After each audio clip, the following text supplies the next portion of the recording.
Olá a todos, sejam bem-vindos a mais um episódio de Dicas Financeiras, onde vão aprender mais uma forma de investir, ou melhor, uma excelente estratégia.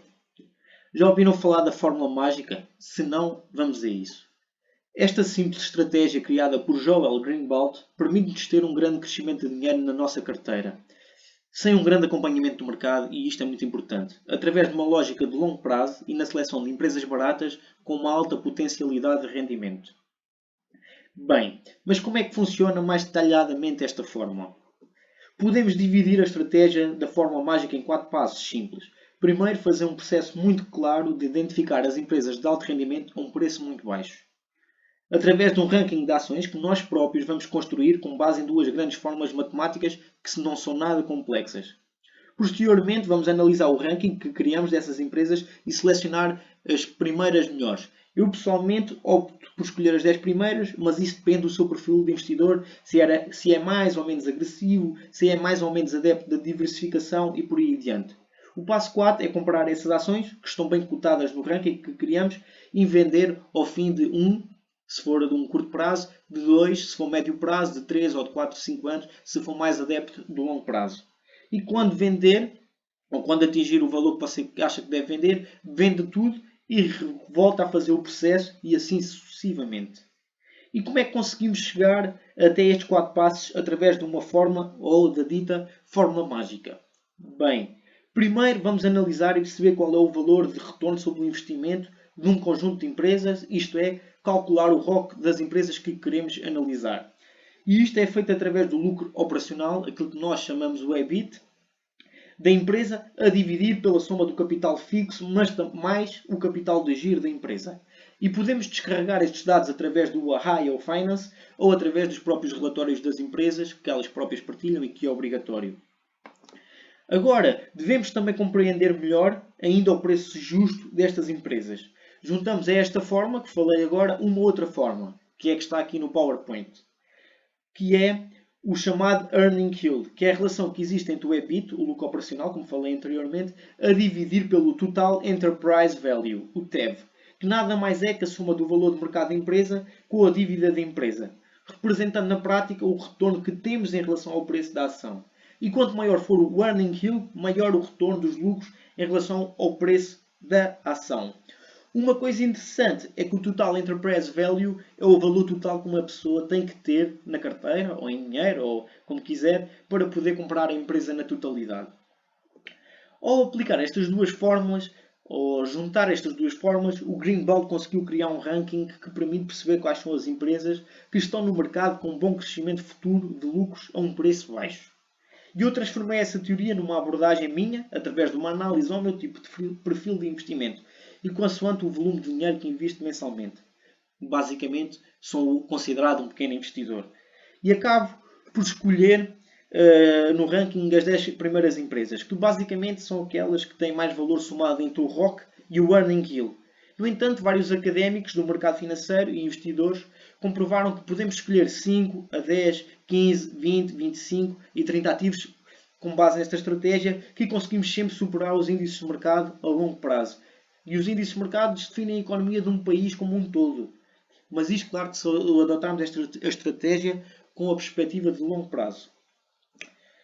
Esta estratégia, para termos uma noção, teve uma média, e para reformular aquilo que disse, teve uma média de crescimento de 1988 a 2009 de 23,8% para o ano. Isto para mim é assombroso.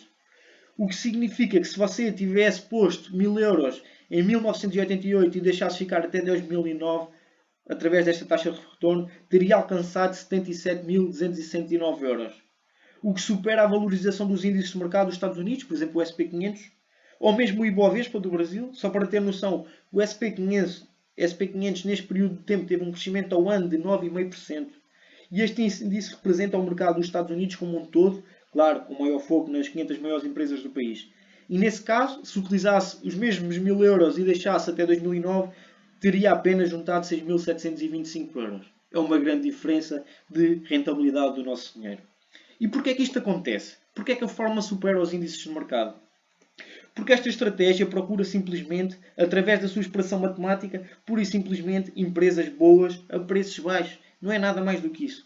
Já os índices como o SP500 dos Estados Unidos ou o Ibovespa do Brasil procuram o valor de mercado, ou seja, a capitalização de mercado. E também a liquidez da empresa. Logo, estas empresas desvalorizadas, porque elas estão a um preço baixo, têm que estar desvalorizadas, não estão no radar dos índices. E por essa mesma razão a forma mágica bate os índices de mercado, porque vai buscar empresas que estão prestes a subir no mercado e que o mercado ainda não está com grandes olhos nelas. No entanto, existe algumas desvantagens nesta forma. Não é à toa que as empresas estão baratas e não é à toa que elas não são a tendência de compra do mercado.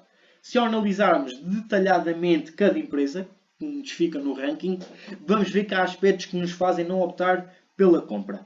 Pode haver barreiras, mas lembre-se de uma grande frase que não foi Warren Buffett disse, nem o Benjamin Graham, mas que eles também concordavam, que é: devemos comprar as ações ao som dos canhões e vender ao som dos violinos. Esta frase é do Nathan Rothschild. Em episódios posteriores, irei explicar esta metodologia de negociar no mercado. Mas, resumidamente, devemos andar ao contrário do mercado para conseguirmos fazer negócios mais rentáveis do que a média. Simplesmente isto. No entanto, este fator negativo que eu estava a dizer, ou seja, que existe uma desvantagem na fórmula, é de que os ativos não serem totalmente atrativos para os investidores. Faz com que haja expectativas pessimistas em relação a essas empresas e o mercado, dessa forma, já está a descontar o valor dos problemas da empresa. Ou seja, as empresas no nosso ranking já estão descontadas no preço que o mercado acha justo e ponderável para o tipo de problemas que a empresa apresenta.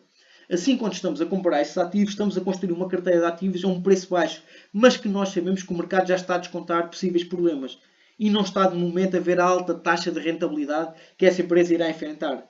Na verdade, estas empresas nunca deixaram de ser lucrativas, pois têm um elevado retorno operacional, como podemos ter visto nas fórmulas anteriores. E quando estas empresas começam a valorizar gradualmente, e por isso é que é preciso às vezes o longo prazo, o mercado aí automaticamente já começa a olhar para o ROC e para o earning yield da empresa e começa a contabilizar e a fazer uma readaptação do preço justo da empresa, e aí é que está a estratégia, a magia destas duas fórmulas. É exatamente por isso que a forma mágica da Greenbelt funciona e supera na média sempre os índices de mercado de diversos países. Deixo-vos então a papinha toda feita. Porquê? Porque eu li o livro do Joel Greenbelt na totalidade, The Little Book That Still Beats the Market, que explica exatamente mais detalhadamente, muito mais detalhadamente do que eu, o que é esta fórmula. E ele no fim do livro, na página talvez 120, salvo erro, já não me recordo, ele deixa-nos um site que é magicformulainvesting.com, onde basicamente você pode utilizar esta estratégia automaticamente. Ou seja, você mete lá: eu quero as primeiras 20 empresas do ranking. Mas só que ele só funciona no SP500. Ou seja, se quiser fazer isto em Portugal, tem que pegar empresa a empresa e fazer estes cálculos manualmente. Mas neste site você mete, por exemplo, no SP500, isto diz-lhe quais são as principais empresas que estão no ranking através da Magic Formula. Bem, espero que tenham gostado. Espero que esta estratégia para vocês vos dê alguns frutos. A mim, certamente, também irá dar. Eu comecei a fazer esta estratégia recentemente, porque também li o livro recentemente. E mais à frente, daqui a um ano, eu vou analisar as empresas que comprei através desta estratégia e vamos ver se também bateu esta média de mercado ou superou os índices de mercado. Vejo-vos no próximo episódio com mais dicas financeiras.